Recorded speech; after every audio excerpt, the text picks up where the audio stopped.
manilot. Manilot ang mga person. Ayan, mga sisilabs, tingnan nyo at marami kaming mga ganap ngayon. Araw na to, marami kaming nagawa. Nakaupo at nagse-cellphone. Pero ngayon, dahil napagod kami sa kakaupo, ay manilot mi ngayon.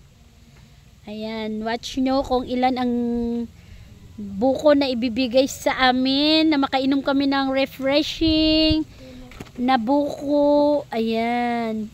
Tingnan nyo guys, papakita ko sa inyo. Yan. Asa na ba yung kumuha ng silot?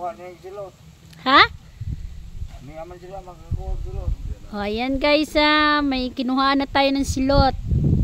Ayan o. Ying! Diyan lang. Along kalsada lang yan guys. Ayan, kalsada lang. Wait, pag gusto namin kumuha ng buko, ayan lang din. Ayan. Ayun, hintay natin. Ayun, may nalaglag na. Kasi nung pag-ari namin pa, daghan tog silot. Pag-ari namo pa. Oo, kaya nakapagkupras na pala kayo. Ang ganda nga ng bunga niyan pa ng mga lubi na ya. Kadaghan lagi kayo. Hello, Kyrie.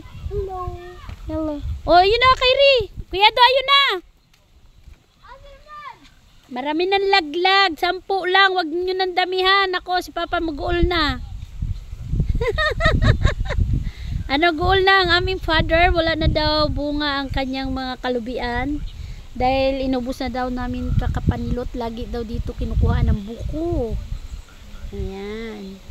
At ngayon lang din tayo makakahingi. Ayan, pinayagan tayo manguha ng buko. Kasi mag-inom tayo ng juice.